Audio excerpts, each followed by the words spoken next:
Nomeadamente, hoje é fundamental e há um foco muito grande na necessidade de humanizar as lideranças. 4, 5 anos para cá, eu já percebo um movimento um pouquinho diferente dos líderes nessa prioridade. Eles já começam a entender a necessidade de dar mais prioridade para esse contato pessoal com a equipe. Aí eu preciso de ter pessoas que pensem de forma diversa. Sim. Exatamente porque só pensando de forma diversa eu vou ter, pessoal, como é que é? Novas ideias. Surgirá a ideia certa naquele momento.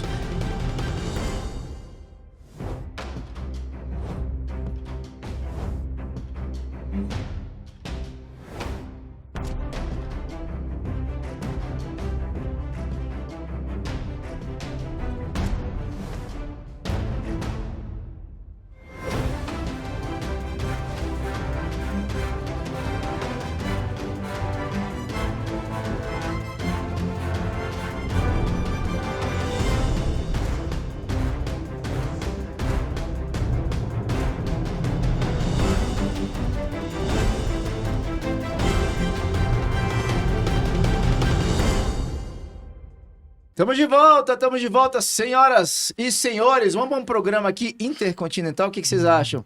Pois é, hoje tem uma surpresa muito especial aqui. Ó, só o seguinte, pessoal, você está acompanhando Doses Milionárias aí na 98.1 FM. A gente está ao vivo agora no YouTube e no Instagram. Pega seu smartphone, abre um desses dois aplicativos, digita aí Doses Milionárias e vem para cá para poder nos assistir ao vivo. É o seguinte, toda semana a gente recebe aqui os nossos amigos da Dale Carnegie, que é uma multinacional, mas muito melhor do que eu falar a respeito da Dale Carnegie. Deixa o homem tá aqui, ele é CEO, ele vai falar sobre essa empresa, ele é CEO da Dale Carnegie Brasília, Espírito Santo e Portugal. Senhoras e senhores, meu amigo Minervino Neto, seja muito bem-vindo sempre, Neto. Você tá bem, meu velho? Tudo jóia, Léo. Obrigado pelo convite mais uma vez. Bom dia a todos. Eu tô bem, e você? Bem demais, bem demais. Vamos falar bem rapidinho aqui sobre Dale Carnegie e como é que o pessoal pode conhecer um pouquinho mais sobre a Dale Carnegie, especialmente aqui em Brasília. Simbora, cara. Dale Carnegie é a principal escola de liderança do mundo. 111 anos está no mercado, Léo. A gente começou nos Estados Unidos, depois se espalhou pelo mundo inteiro. São mais de 90 países que a empresa tem atuação hoje, né? Aqui no Brasil chegamos em 1960, em Brasília 1990. E daí surgiu a nossa ideia de podcast, que imagina, desde 90 que a gente está aqui, é lógico que nessa altura eu não estava na Dale Carnegie ainda, né, cara? Não tinha idade para isso. Cheguei, tem 20 anos na Dale Carnegie, mas nesses 20 anos a gente conversou e conheceu muita gente. Então a gente pensou assim, por que não aproveitar esses contatos, esses amigos que nós temos e colocar para conversar um pouquinho e com isso ajudar aquelas pessoas que estão nos acompanhando e nos assistindo. Muito Daí legal. Surgiu a ideia do DaleCast. Agora, quem quiser saber mais sobre a Dale Carnegie, essa escola de liderança, e como eu falo muito aqui, né? Liderança não tem a ver com o cargo que você ocupa, mas com a forma como você pensa. Quem quiser saber um pouco mais, pode nos achar no nosso Instagram, @Dale Carnegie Brasília. Dale Carnegie é DALECARNEGIE. Dale Carnegie Brasília, lá você tem informações sobre os nossos processos de desenvolvimento, como que a gente pode te ajudar a se tornar o líder que você quer ser. Bom demais, bom demais. Tá super recomendado, viu, pessoal? Inclusive, todos os dias, se puder pegar aqui o Neto aqui, eu vou abrir a câmera já, por favor, Gabriel. Esse livrinho fica ali, ó, do lado do nosso convidado. Acho que vai ter que focar lá no Neto. Só pega pra gente aí, Neto, por gentileza. Que esse aqui é o livro do... todo mundo deve conhecer esse livro aqui, é um best-seller e traz o nome da empresa que foi fundada pela própria família dele, que é a Dale Carnegie, o livro Como Fazer Amigos e Influenciar Pessoas. E esse é um livro de liderança. Então, quem quiser, um livro de liderança que pode te ajudar nas vendas também. Então, quem quiser melhorar como profissional, tá aqui o livro. Maravilha. Neto, a gente hoje vai ouvir um sotaque que parece que é português, mas é diferente do nosso português, mas eu diria que é o português original, vamos dizer assim, né? Pode ser, né, cara? Tem chance. Então, a gente começou essa jornada da Dale Carnegie em Portugal ano passado. Tive a oportunidade de também comprar a empresa lá. E eu participei, logo na chegada a Portugal, eu participei de um evento lá, um evento de RH, né? E fiquei extremamente surpreso com o tamanho do evento. E essa pessoa que é nosso convidado hoje, ele foi o responsável por fazer esse evento. Agora você imagina um evento de RH em Portugal e ele conseguiu colocar mais de 50 países Caramba, nesse evento. caramba. Então isso demonstra toda a liderança que essa pessoa tem. E aí eu tive o privilégio, fiz o convite e tive o privilégio dele aceitar o convite de vir a Brasília e participar aqui do nosso podcast. Então tá com a gente aqui hoje o meu amigo Pedro Ramos. Pedro, muito obrigado por você estar aqui, pelo convite aceito e seja muito bem-vindo ao DeilCast. Obrigado, Minervino. Para mim aqui é um prazer imenso vir aqui falar finalmente um português original, é assim? Enfim, espero que seja o português, seja original e eu não seja o original. Mas é um prazer, muito obrigado pelo convite do DeilCast e o teu em especial. E sim, fiquei até emocionado, como se nota, com a apresentação que fizeste. É verdade, nós conhecemos-nos num evento incrível onde estavam mais 50 e... Enfim, tu eras do Brasil, mas estavam mais 52 países. Quer dizer que como nós somos cada vez mais internacionais. Tu apresentaste há pouquinho a tua empresa que está presente no mundo todo. Nós também conseguimos também estar presentes com o mundo todo, não é? Sim, sim. E é interessante isso, né? Porque a gente percebe que cada vez menos a gente tem uma fronteira. Não há fronteira A gente consegue conversar com todo mundo. Isso. Esse podcast, por exemplo, vai ser passado para todos os países de língua portuguesa. Né? Então, a gente tem hoje uma possibilidade, a tecnologia nos favorece a isso. A tecnologia está claramente a nosso favor. E não só a tecnologia, mas as pessoas. Sim. Porque as pessoas estão cada vez mais alinhadas para estarem juntas. Cada vez mais o mundo é menor. E isso é extraordinário. Atenção que eu disse menor, não disse mais pequeno, ok? Portanto, vou adaptar aqui algumas palavras em tua homenagem. Obrigado. Posso soltar algumas bem em português que a gente vai gostar também? Melhor não. Agora, tem uma coisa muito bacana. Eu tive a oportunidade de morar em Portugal. É um país incrível. A gente tem um amor muito grande por Portugal. E a gente tem um amor incrível pelo Brasil, é? Que Portanto, bacana. é só pormos o amor a trabalhar, não é? Mas é interessante porque quem mora na Europa, esse contato com os países estrangeiros, ele é, eu diria, mais comum, Sim. é mais natural. Sim, é verdade. Como o Brasil é um país a gente diz de dimensões continentais, Isso. o nosso contato com o estrangeiro ele é menor. Ainda que em Brasília a gente tenha muitas embaixadas, tem muitas comitivas que estejam aqui. Então a gente receber uma pessoa de um outro país nos agrega demais, porque você traz uma cultura, você traz uma visão, você traz até uma percepção de liderança que traz algumas pitadas diferentes daquilo que é a nossa percepção, até porque você tem acesso a todas essas culturas, como as pessoas de diferentes países reagem às diferentes lideranças. A gente tem muito para aprender hoje aqui, né? E é difícil até a gente identificar, o Pedro pode até me ajudar com isso, eu pelo menos quando eu estive lá, é difícil identificar como uma cultura, falando de liderança, por exemplo, uma cultura ser uma cultura portuguesa ou uma cultura europeia, justamente por isso, né? Pela facilidade, por exemplo, das empresas e das pessoas de passarem de um país para outro e comercializar um país com outro e trabalhar em outros países. Então, eu conheci várias pessoas lá que moravam, por exemplo, lá em Lisboa, mas faziam home office de empresas de outros países. Sem dúvida. Né? Então, você acaba transformando ali a cultura, muito mais uma cultura regional, né, uma cultura europeia, do que propriamente uma cultura daquele país. Vamos lhe chamar global. Cada vez mais tudo é global. E isso faz com que, muitas vezes, quando tu disseste que se um país é mais fechado a outras culturas, tem tendência a olhar muito mais para si, para o seu local. Quem tem acesso a outras culturas, a outros processos, trabalha até apanhando o avião quase semanalmente para outros lugares, faz com que tenha uma visão global. E já agora que vamos falar de liderança, também entendemos que os desafios, os problemas, não são tão diferentes assim. Quando nós pensamos que nós somos diferentes dos outros, não somos tão diferentes. O que é que difere? Os aspectos culturais, a forma como reagimos, a forma como envolvemos, como empreendemos. No fundo, estamos a falar da atitude que pode ser diferenciada, não é? Ou diferenciadora. Porém, cada vez mais no mundo global, mesmo as respostas, elas podem ser compartilhadas.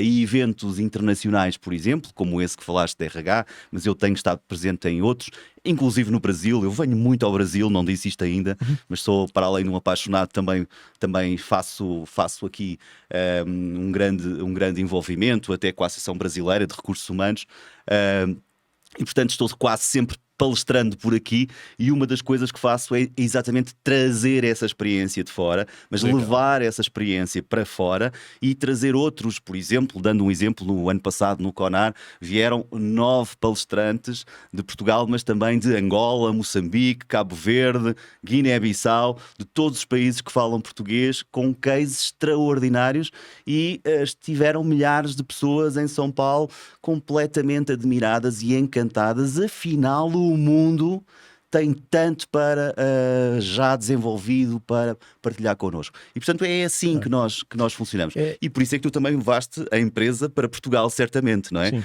Para ajudar a empreender líderes locais para os tornar globais também, não é? Sem dúvida, sem dúvida. E a gente aprende muito com essa troca, né? Mas antes de a gente começar a falar de liderança propriamente dita, fale um pouquinho pro pessoal que está nos acompanhando quem que é o Pedro Ramos, Isso. o que você faz hoje, se apresente, Estava a ver por que favor. não perguntavas.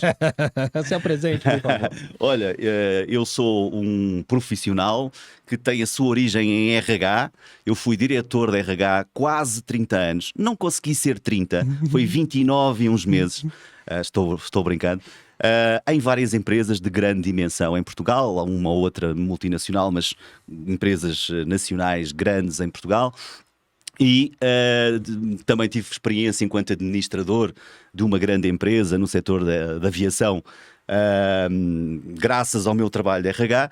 E depois desses quase 30 anos, eu achei que chegava o momento de, sentindo as dores de RH, poder ajudar outros e constituir a minha própria consultoria para ajudar a gestão de pessoas, ou nós em Portugal falamos mais em gestão de pessoas, não tanto em RH, estamos falando da mesma coisa. Sim. E, de facto, desde 2021 eu sou o CEO da Keep Talent Portugal, que atua em vários países de língua portuguesa, não só em Portugal. Portanto, esta dimensão global é algo que faz parte da minha atividade. Para além disso, escrevo livros, alguns inclusive é sobre liderança, sou professor na universidade, em vários locais, principalmente em Coimbra, e sou um palestrante, alguém que sente a liberdade de poder ajudar outros profissionais a serem profissionais melhores.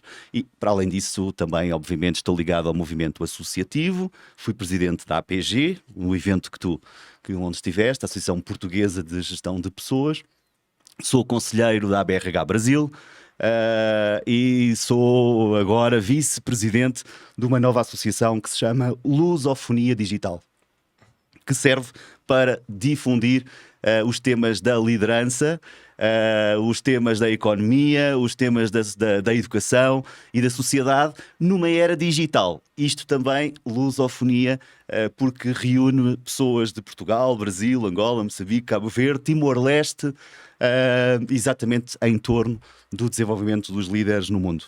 Faz pouca coisa, viu, o nosso amigo Pedro. Ele falou da questão dos livros. E quem estiver nos acompanhando ao vivo, hoje às 19 horas, o Pedro vai estar fazendo o lançamento de um dos livros dele, aqui em Brasília.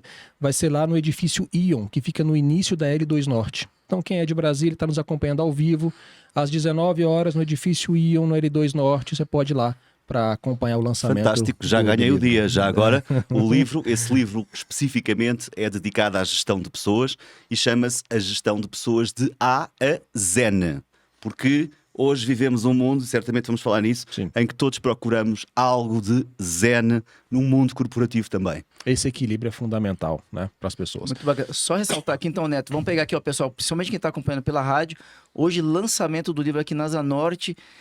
Quem quiser mais informações sobre horário, quiser saber número de sala, pode entrar em contato com a Dale Carnegie, Pode Neto? entrar em contato no nosso Instagram, @DaleCarnegie Brasília. 19 horas, edifício no auditório do edifício Ion. Lá no auditório, 19 horas. Isso, mas quem quiser mais informações também, no nosso Instagram tem mais informações lá sobre o lançamento do livro do Pedro. Maravilha, maravilha. O Pedro, agora sim, vamos entrar aqui nessa parte da nossa conversa. Que você falasse um pouquinho dessa percepção que você tem, né? Primeiro, desses países de língua portuguesa, da Europa, da África, com relação ao Brasil. Que semelhanças que você enxerga na liderança, principalmente na liderança corporativa, e que diferenças principais você enxerga pensando nesses líderes hoje? Olha, as semelhanças e as não semelhanças não são necessariamente diferenças. Sim. Elas podem ser caracterizadas em aspectos muito, muito interessantes. Nomeadamente, hoje é fundamental e há um foco muito grande na necessidade de humanizar as lideranças. E essa claramente é uma semelhança em todo o mundo, não só nos países de língua portuguesa, mas em todo o mundo. E porquê uma liderança humanizada? Porque nos últimos tempos mudou o papel das pessoas dentro das organizações. As pessoas ganharam novo protagonismo. O que é que aconteceu? E aí a pandemia, eu já não gosto muito de falar de pandemia, já ninguém gosta, mas ajudou a acelerar esse processo. As pessoas passaram a ser mais importantes nas empresas.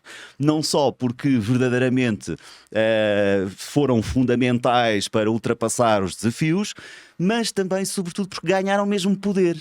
Porque passaram a escolher deixar a organização se quiserem, não terem paciência para um líder tóxico, não deixaram de gostar de ambientes com os quais não gostam de se identificar e, portanto, hoje, quando se fala em liderança humanizada, e essa é claramente uma semelhança, isso tem a ver com a nova postura, o novo papel das pessoas nas organizações.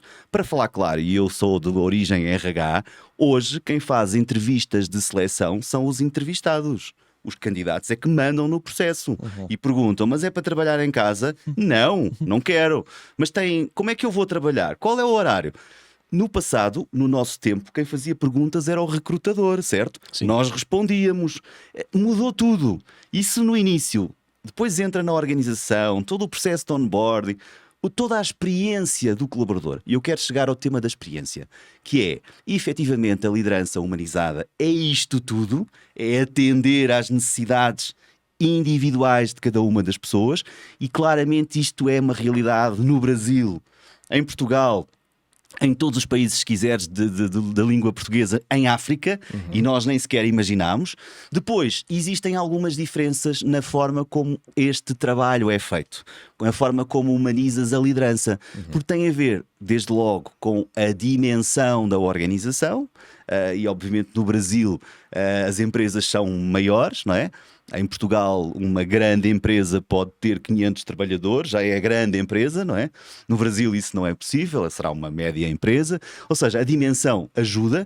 Por outro lado, também o desenvolvimento tecnológico pode ajudar-te a humanizar mais ou mais rápido ou humanizar menos rápido. Portanto, um tema de rapidez e, portanto, ou de aceleramento. Essa claramente pode ser um pouquinho aqui a diferença, mas eu diria que são muito mais as semelhanças do que qualquer diferença. As diferenças também estão a nível da atitude, estão a nível comportamental, porque tem naturalmente a ver com aspectos culturais sem dúvida. e na forma como se aborda. Agora, os temas, se quiseres, os grandes temas são os mesmos. O tema da diversidade, o tema do engajamento, ou do engagement, se quisermos a expressão inglesa. O tema da experiência do colaborador, o tema da jornada, do atender aos diferentes níveis da jornada do colaborador, são temas que são comuns para todos nós. Lá na Dale, quando a gente está falando de liderança, a gente trabalha com uma pirâmide, onde a base onde o topo da pirâmide é quando eu consigo exercer a liderança, né? Mas a base da pirâmide é eu conseguir me conectar com as pessoas. Então, para eu conseguir atingir o topo da pirâmide, eu preciso trabalhar a primeira base, né? Que é me conectar com as pessoas. E aí, em vários momentos em que eu estou com alguns clientes, em que a gente está conversando sobre isso, a necessidade de eu me conectar com o meu liderado, para eu poder entender melhor, para que aconteça essa liderança humanizada. Com certa frequência eu ouço a questão assim, mas eu não tenho tempo para isso, né? E aí o que a gente fala no treinamento, o que a gente conversa muito, assim, não é uma questão de ter tempo, é uma questão de prioridade. A sua prioridade da sua agenda é de fazer outras atividades e não de se conectar com a sua equipe, né? Mas eu percebo, Pedro, assim, que de uns, talvez, da pandemia para cá, de 4, 5 anos para cá, eu já percebo um movimento um pouquinho diferente dos líderes nessa prioridade. Eles já começam a entender a necessidade de dar mais prioridade para esse contato pessoal com a equipe.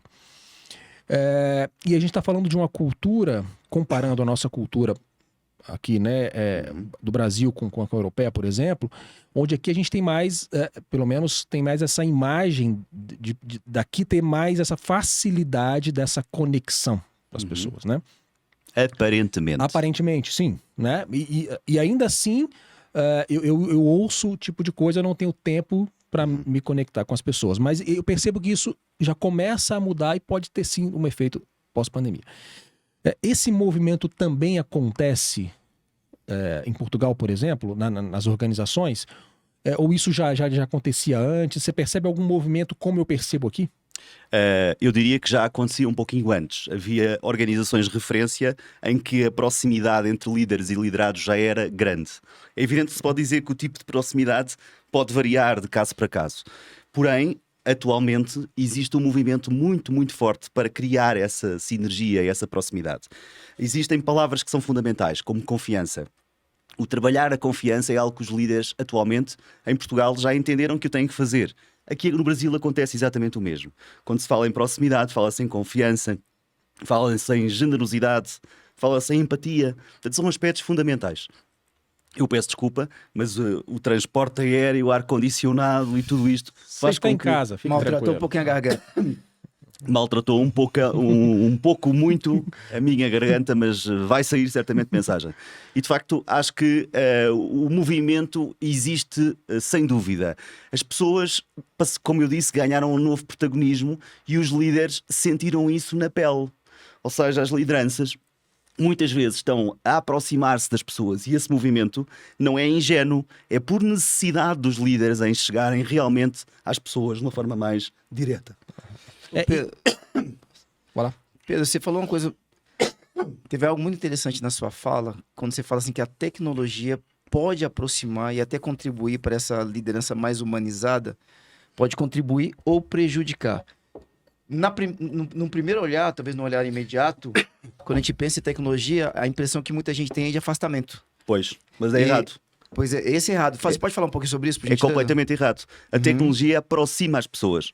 No passado, as pessoas tinham medo da tecnologia porque achavam que a tecnologia lhes vinha roubar o espaço, lhes roubar o tempo, lhes roubar tudo, porque o acesso à informação, mas por sua vez também vinha substituir o seu emprego e, portanto, o tema da tecnologia era algo que nós afastávamos. Claro que o nosso discurso, e eu enquanto estou de pessoas dizia, não, tecnologia é bom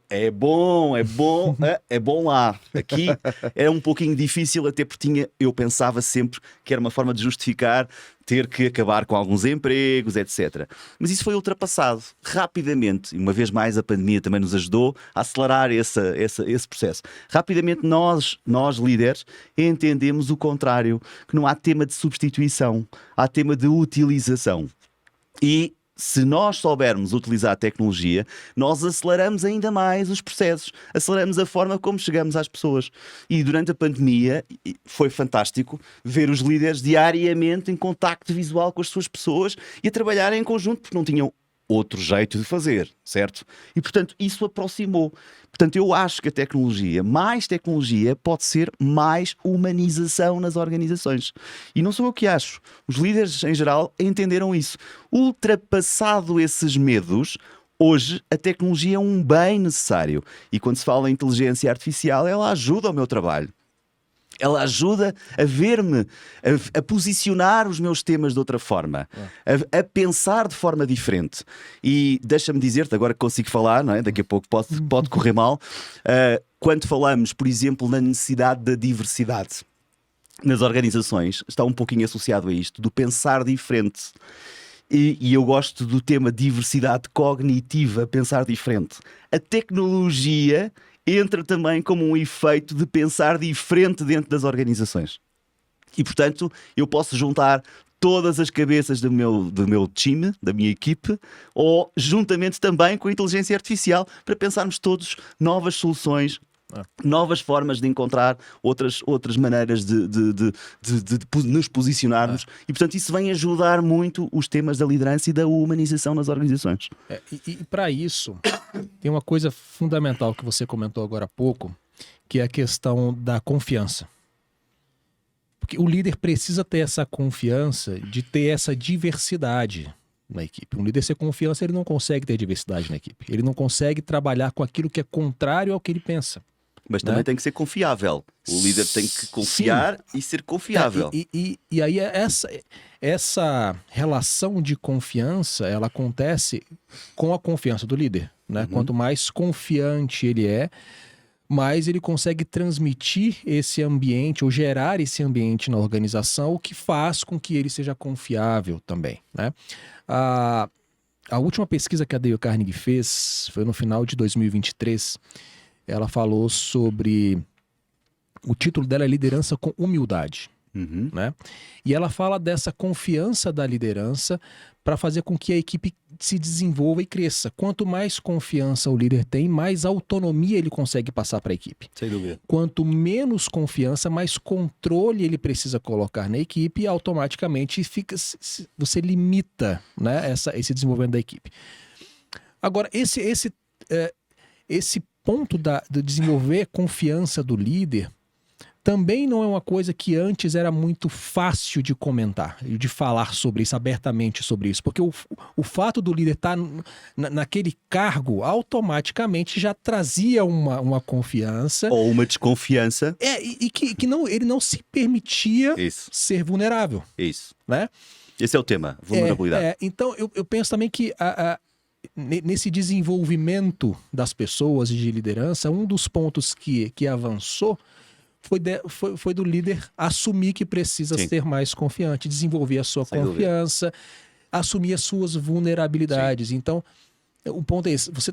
Você também enxerga que esse é o caminho, né, para esse ambiente. Mas olha que é um caminho obrigatório. Porquê? Uma vez mais global.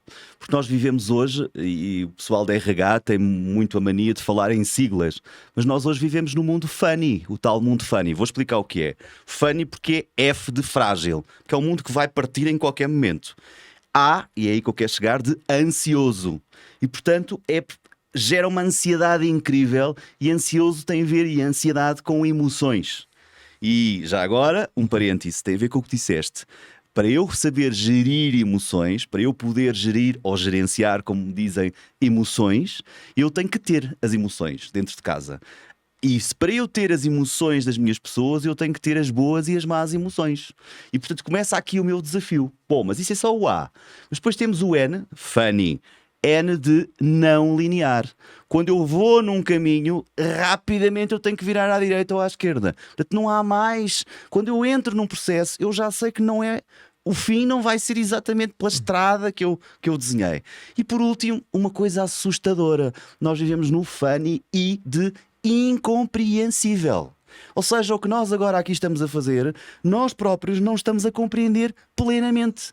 E portanto, quando tu falas a necessidade de diversidade, tem a ver exatamente com isto. Ou seja, nós, os líderes e os liderados, no fundo, as organizações neste tal mundo funny, frágil, ansioso, não linear e incompreensível, faz com que as lideranças tenham que abrir a sua porta para mostrar as suas vulnerabilidades, porque só assim eu consigo ter as vulnerabilidades dos outros, da minha equipe, para poder gerir as emoções. Porque sem as emoções eu não consigo geri-las. E depois eu tenho que ter formas diferentes de pensar a organização. Porque, deixa-me contar-te uma história que é verdadeira. Eu, enquanto DRH, eu andei muitos anos a buscar pessoas que fossem exatamente iguais a mim.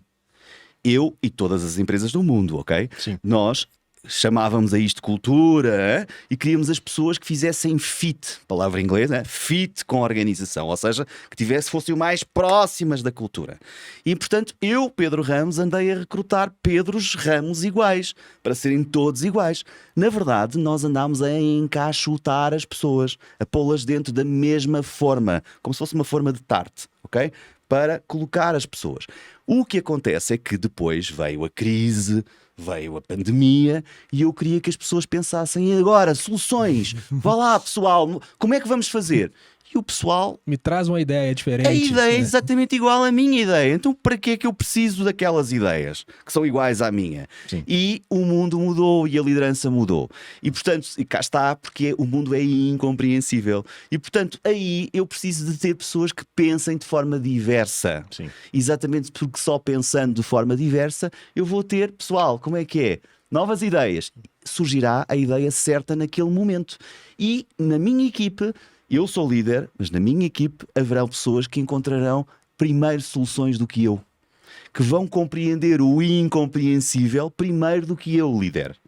E esse trabalho primeiro de aceitação por parte do líder não foi fácil, mas ele foi obrigatório. Sim. Certo? E agora eu tenho que gerenciar as equipes de forma diversa e diferente.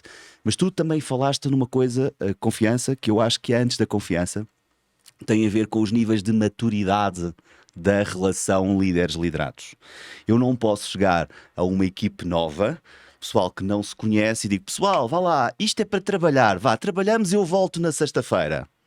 Não acontece nada, certo? Sim. Porque cada um vai encontrar uma ideia. Agora, eu primeiro tenho que trabalhar a confiança, criando níveis de maturidade organizacional mais elevados. Agora, se eu tiver um nível de maturidade elevado na equipe, eu também não posso chegar lá todos os dias, a toda a hora, dizer exatamente o que é para fazer. Porque serei eu um líder tóxico, altamente comando e controle. Sim. Portanto, esse ajuste, esse trabalho de nível de maturidade, ganhar confiança, e já agora, tudo isto em processo dual, ou seja, dois sentidos. Eu confio, eu sou confiável. Eu atraio pessoas, eu empresa, sou atraente. Eu sou generoso porque dou e eu sou generoso porque recebo. Eu sou empático, eu deixo de... Não é? Eu coloco no lugar do outro, o outro deixa-se colocar no meu lugar. E, portanto, estas relações vêm aumentar consideravelmente a eficácia da liderança. E isto eu penso que é o que está acontecendo na generalidade das organizações. E isso reforça A minha voz está francamente melhor. Tá, faz-me ótimo. bem falar dos temas da liderança. Podemos continuar. Podemos continuar. Eu vejo assim, o protagonismo também, né, que o líder tem nesse papel, né, nesse cenário. Não um protagonismo dele ser a pessoa principal, ele ter que aparecer, mas ele é responsável por fazer tudo isso acontecer. Porque ele pode facilitar esse processo ou ele pode atrapalhar esse processo. Então, esse desenvolvimento da liderança, ele se torna cada vez mais necessário. Na segunda-feira agora, a gente fez um evento, a Dale Carnegie aqui em Brasília fez um evento para premiar os principais clientes de 2023. Né? Tivemos alguns premiados, entre eles tem uma empresa de varejo, que nós chamamos de distribuição. Distribuição. Ela tem mais de 70 lojas espalhadas no Brasil, né? E essa empresa, ela nos contrata desde 2012. Né? E nos últimos 2 anos, o ano passado e esse ano, o foco, quando ela nos contratou, ela falou assim, ó, eu quero só que você trabalhe a nova liderança. Só quem está chegando agora para o cargo de liderança. E já trabalhamos os outros líderes da empresa, mas agora o meu foco é somente a liderança. Então a gente vê uma preocupação dessa organização, que já é uma grande empresa, mas que, enfim, está no processo ainda de crescimento, mas você vê claramente o olhar dela para a necessidade de preparar o crescimento e o futuro da empresa. Né? Então a gente tem esse aspecto. No mesmo evento, eu tinha, por exemplo, empresa pública, com servidores que estão na casa há muito tempo, né, que estão na empresa há muito tempo, que foram premiados também pelos resultados que eles tiveram no treinamento. Então a gente vê uma preocupação do órgão público de estar desenvolvendo o seu líder que tem muito tempo de casa. Então aqui, no mesmo evento, eu tinha 2 cenários diferentes. Né? Uma empresa preocupada com a nova geração, e uma empresa tradicional preocupada em desenvolver a sua liderança. Então a gente tem esses aspectos, por exemplo, aqui em Brasília. Como é que é a visão da formação, né, lá em Portugal? Qual que é a preocupação das empresas hoje para buscar desenvolver os seus líderes, para buscar formar os seus líderes? Existe essa preocupação e a preocupação é com o quê? Olha, existe essa preocupação, aliás, essa preocupação, mais uma vez, é obrigatória, porque senão existem... repara, nós quando falamos em líderes, falamos em diferentes níveis de liderança.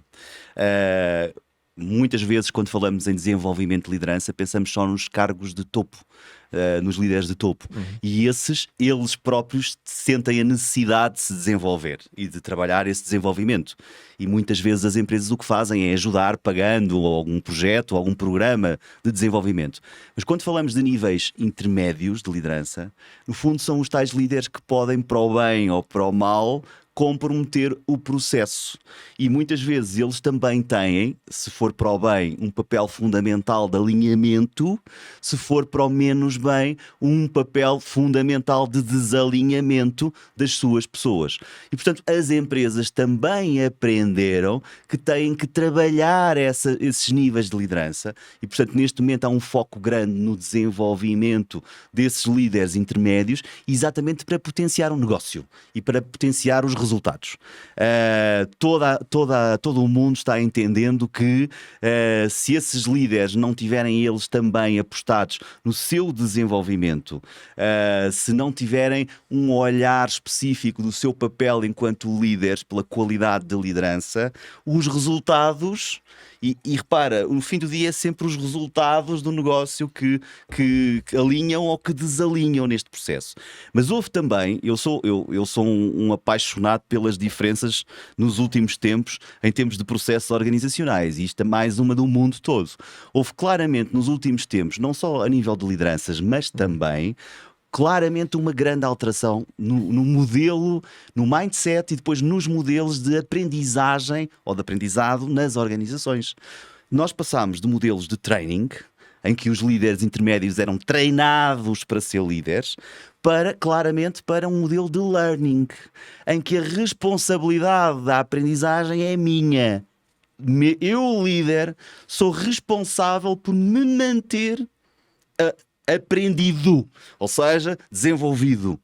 E, portanto, se a responsabilidade passou para mim, a minha empresa deixou de ter a obrigação de me dizer vai estudar, vai para a escola, vai desenvolver.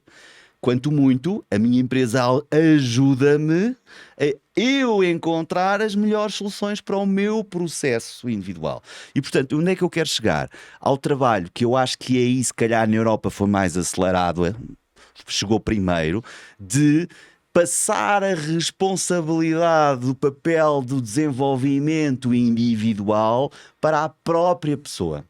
Até porque eu sinto que se eu não estiver suficientemente desenvolvido para o meu papel de líder num determinado modelo, rapidamente eu vou morrer enquanto líder e outro virá vivo para o meu lugar.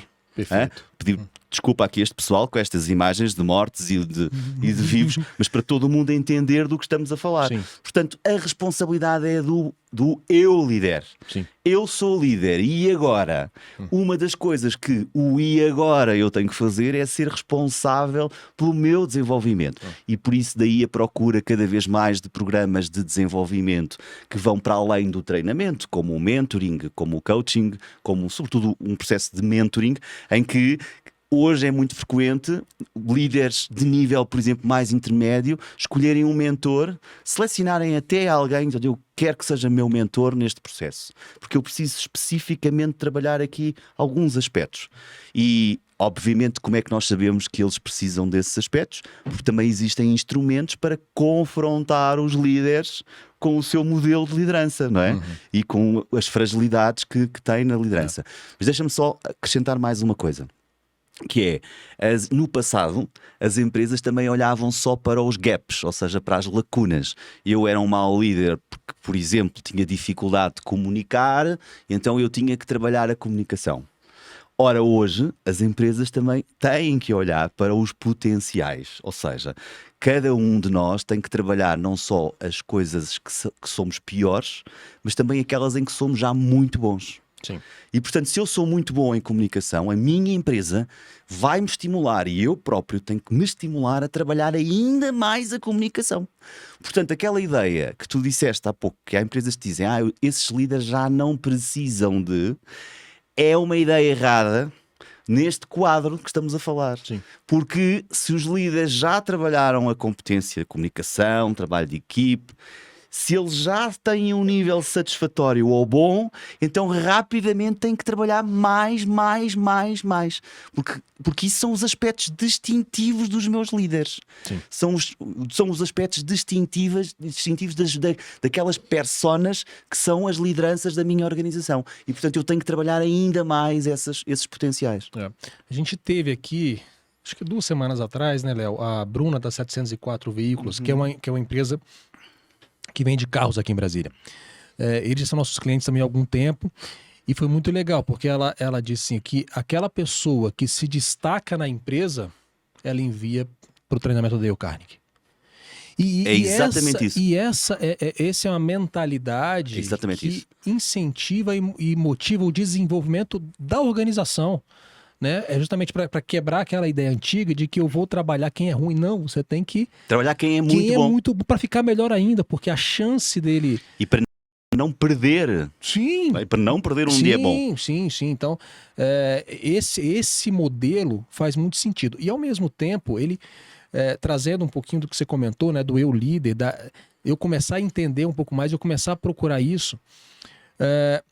Quando, por exemplo, a pessoa chega no treinamento, a primeira coisa que a gente faz com ele eu peço para que ele faça um diagnóstico dele, para falar onde que ele é bom e aonde que ele se considera menos bom, falho, para poder, né, trabalhar aquilo que é bom e aquilo que precisa melhorar. Estamos a falar de autoconhecimento. Isso, do autoconhecimento. Há um tempo atrás, e aqui acontece muito da empresa nos contratar e colocar o grupo de líderes no treinamento. E era muito frequente do líder chegar para o treinamento sem ter a menor ideia por que ele estava indo para o treinamento. Porque ele não tinha a autopercepção daquilo que ele era bom, muito menos dos seus pontos falhos, né? Mas ele estava indo lá porque a empresa mandou ele ir, né? Então, essa mudança eu também consigo perceber aqui. As pessoas já chegam no treinamento com essa percepção mais clara. Porque as empresas investem nesse autoconhecimento dos seus líderes. Sim. Eu próprio, enquanto consultor na Keep Talent, nós temos projetos, programas exatamente nesse sentido. Faço assessments 360 graus, assessments de desenvolvimento, de posicionamento de competências, exatamente para que as pessoas saibam onde é que estão, façam onde deviam estar em termos daquilo que são as suas. E faz toda a diferença, por exemplo, se a pessoa já tem essas informações antes de um processo de desenvolvimento, a chance dela potencializar e acelerar o seu processo é muito maior. Porque ela procura exatamente o que precisa. É isso, né? Então, esse autoconhecimento do líder, ele é fundamental para essa jornada que a gente está conversando aqui. Então, faz todo sentido o líder buscar cada vez mais, primeiro, se conhecer, né? Quanto mais informações eu tenho sobre como eu sou, como é que eu trabalho, como é que eu me comporto, isso me ajuda, e depois identificar aonde eu quero chegar, qual é o movimento que eu quero fazer. Mas também no processo de heteroconhecimento, porque o passo seguinte é: eu conheço-me enquanto líder, eu quero conhecer os meus pares, os meus colegas, porque somos uma equipe, não é? E portanto, se eu souber como tu és enquanto líder, e tu sabes enquanto eu sou, então nós vamos nos posicionar num nível profícuo, no nível positivo, exatamente para atingirmos esse laço de confiança necessário. E então vamos criar uma organização nessa base. Eu sei como é que tu comunicas, por exemplo. Eu sei que tu és diferente, és mais emocional, eu sou mais racional. Então eu vou ter que me aproximar ao teu emocional e tu aproximas-te ao meu racional. E eu não vou ficar nada triste porque tu passaste 2 minutos a contar a história da tua filha, do filho, do cão, do gato, porque isso faz parte da forma como eu vou iniciar a conversa contigo. Sim. Repara, e cada vez mais há organizações, e eu tenho felizmente vários projetos nestes, em que este primeiro o autoconhecimento, depois o heteroconhecimento, porque nós ajudamos-nos a desenvolver-nos no quadro da nossa organização. E isso é extraordinário. De certa forma, estamos a falar de uma cultura de desenvolvimento. E a gente volta um pouquinho no que a gente conversou, né? Essa disponibilidade que eu tenho de querer me conectar com a outra pessoa, de querer me interessar pela outra pessoa, de dedicar um tempo para isso, entendendo que isso também é estratégico, assim como qualquer outra atividade, né? Eu querer me interessar pela outra pessoa faz parte da minha jornada, como qualquer outra atividade que o líder tenha. Então, até porque o nosso mundo é cada vez mais colaborativo. sim, sim, sim. Não tem como a gente ficar isolado, sozinho, trabalhar sozinho. E quando a gente não está com essa disposição e disponibilidade de estar se conectando e conversando com outras pessoas e se interessando pelo outro, automaticamente eu estou sozinho. Automático, não importa quantas pessoas eu tenho na minha equipe, quantos pares eu tenho, automaticamente eu estou sozinho. E estou perdendo oportunidades incríveis, porque estou sozinho, estou isolado, estou a desaprender e estou a não construir nada. Portanto, estou a perder oportunidades de estar, de facto, acompanhado. Todos nós sabemos que acompanhado é sempre mais divertido, é sempre mais animado, é sempre melhor do que quando estamos sozinhos num projeto, não é? Sofremos mais. E, portanto, entre o sofrimento e prazer, vamos escolher a vertente mais prazerosa, que é a vertente do relacionamento. E não vejo outra forma de desenvolvimento que não seja em conjunto. Sem dúvida. Né? Sozinho eu não vejo como a gente consegue crescer. A gente cresce com contato com outras pessoas. Né? Isso faz com que a gente se desenvolva. Então a gente percebe, Léo, que existe muito mais semelhanças do que não semelhanças. Sem dúvida. Nessas por isso é melhor não falar em diferenças. Vamos falar de não semelhanças. É mesmo não semelhanças.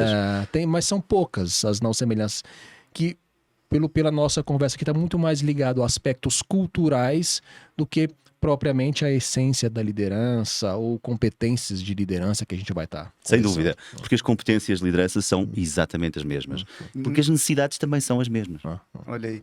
Neto, só antes da gente concluir aqui, a gente precisa perguntar uma coisa que a gente tem uma dor hoje no mercado. A gente recebe aqui, Pedro, por dia, de 5 a 6 empresários todos os dias. E tem uma dor muito comum, que é a dor em relação à construção de equipe. O perfil do profissional atual. Aqui no Brasil tem uma gíria que o pessoal fala que a geração atual é muito mimimi. Reclama demais. E as pessoas têm reclamado muito de falta de comprometimento. Para você ter uma noção, eu não sei como é que você tem percebido isso fora do Brasil, tanto em Portugal quanto nos países africanos, de língua portuguesa, mas aqui no Brasil é muito comum as empresas fazer a chamada para a seleção. Você recebe ali uma quantidade de currículos, você seleciona 10 currículos, chama para entrevista. Desses 10 que foram aprovados o currículo, aparecem 3. Desses 3, você seleciona 2 para trabalhar. No dia que é para começar, só vai 1. Você pode falar um pouco como é que está isso nos demais países onde você tem visitado e trabalhado? Posso. Em termos gerais, a dificuldade é semelhante, ok? Em termos gerais. O que é que acontece? Isso está muito ligado ao tema das gerações e das novas gerações que são muito menos comprometidas com as organizações, privilegiam outros aspectos. Enfim, podíamos estar aqui um dia inteiro a falar sobre o comportamento das novas gerações.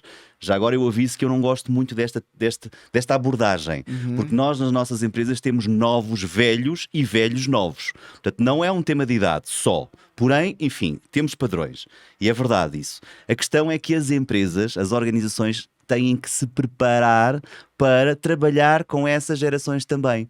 As empresas têm, e isto acontece no Brasil, como acontece em Portugal, existem 5 gerações diferentes, 4, 5 gerações diferentes a conviver e não podem manter mais os processos de liderança ajustados para as gerações que tinham no passado.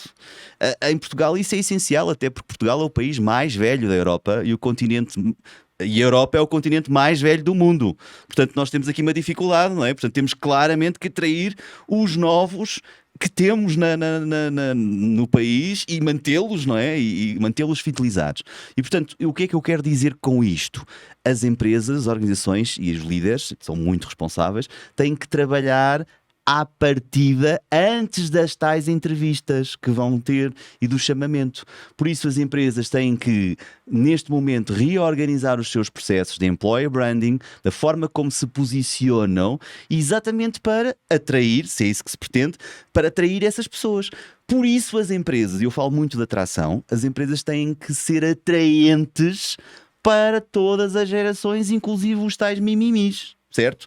Tem que ser atraentes. Depois eu não posso só dizer eu tenho processos de atração fantásticos, uma imagem incrível, um vídeo maravilhoso.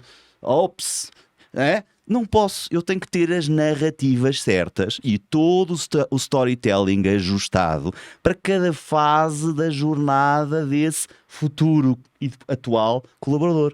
Portanto, hoje as empresas trabalham muito o pre-boarding, palavra inglesa, mas enfim, o antes de entrar na organização, é fundamental ter momentos e processos de onboarding completamente diferentes do passado. Eu no passado dei aqui um exemplo que eu andei a fazer processos de onboarding, que era para as pessoas serem todas iguais e pensarem de forma igual. Hoje eu tenho que receber cada uma dessas pessoas como cada uma dessas pessoas quer ser e precisa ser recebido.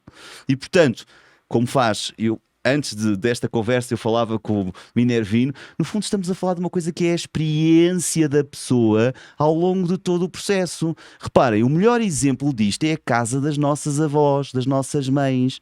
Nós temos sempre como referência o local que atendiam às nossas necessidades sempre. Quando chegávamos a casa tínhamos o bolo de chocolate que adorávamos, tínhamos sempre o conforto e o ombro amigo que precisávamos, tínhamos aquela cadeira que adorávamos sentar-nos, isso era a melhor experiência que nós tínhamos. E quando tínhamos alguma dificuldade também era lá que nós íamos chorar.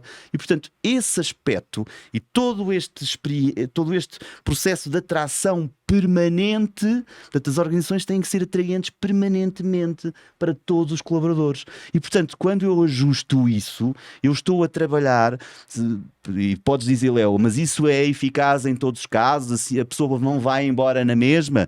Certamente irá, mas ela vai menos porque a empresa está ajustada, tem a história certa para mim, porque acabei de chegar e que vou manter-me nessa organização. Já agora, para dar outro exemplo, não só da avó, mas que eu acho que todo mundo vai entender, tem a ver com as nossas relações pessoais, com o marido, mulher, namorado, namorada.